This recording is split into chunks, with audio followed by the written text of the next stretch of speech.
عیسائیوں تم قرآن کو مانو یا نہ مانو لیکن قرآن کا یہ احسان تمہارے اوپر قیامت کی صبح تک رہے گا۔ عیسیٰ علیہ السلام کو سن آف گاڈ، اللہ کا بیٹا، یعنی اللہ ہے اور عیسیٰ کون ہے؟ اللہ کے بیٹے۔ بیٹا اور اللہ دونوں ایک ہی چیز ہے۔ اللہ اگر نور تو بیٹا بھی نور، اللہ کا بیٹا سن آف گاڈ۔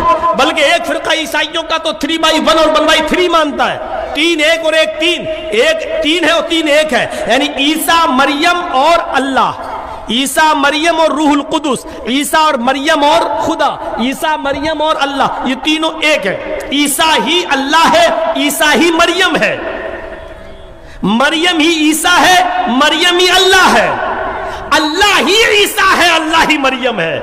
سمجھ گئے؟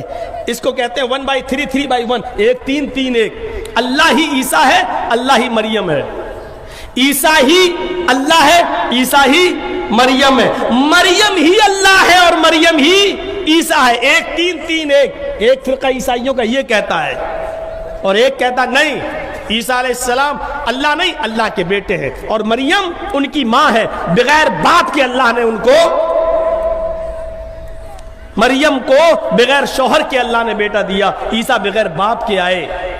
لیکن صرف بائبل اتنا کہتی ہے کہ عیسیٰ کو اللہ نے بغیر باپ کے پیدا کیا، لیکن پاک دامن کا لفظ نہیں ملے گا۔ پوری بائبل پڑھ جائیے۔ یہودیوں نے الزام لگایا دنیا میں آج تو کوئی بغیر باپ کے آیا ہی نہیں ہے، عیسیٰ بغیر باپ کے آئے۔ عیسیٰ کی ماں مریم زانیہ ہے، بد چلن ہے، یہ یہودیوں نے عیسائیوں پر الزام لگایا تو اللہ تعالیٰ نے قرآن نازل کر کے عیسائیوں پر قیامت تک کے لیے احسان کر دیا۔ عیسائیوں تم قرآن کو مانو یا نہ مانو لیکن قرآن کا یہ احسان تمہارے اوپر قیامت کی صبح تک رہے گا کہ اللہ تعالیٰ نے حضرت مریم کی پاک دامنی کا اعلان کرتے ہوئے کہا کہ عیسیٰ کی ماں مریم پاک دامن ہے، عیسیٰ صرف اللہ کے حکم اور اس کے کلمے سے پیدا ہوئے ہیں۔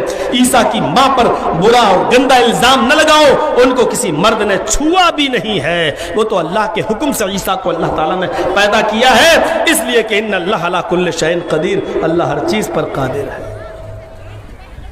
عیسائیوں پر احسان کر دیا تو کسی نے گوتم بدھ کو دیکھ لو، بدھسٹوں نے گوتم بدھ کو، وہ گوتم بدھ جس کی بیوی تھی، وہ گوتم بدھ جو اپنی بیوی کو چھوڑ کر اور اپنا بیٹا راہل کو چھوڑ کر جنگلوں میں سچائی کو تلاش کرنے کے لیے نکل گیا اور پھر اس نے پوری زندگی پیڑ کے پتے چبا چبا کر اور پیڑ کی ٹہنیاں نوچ نوچ کر اس نے اپنی پوری زندگی سچائی کی تلاش میں جنگل میں گزار دی۔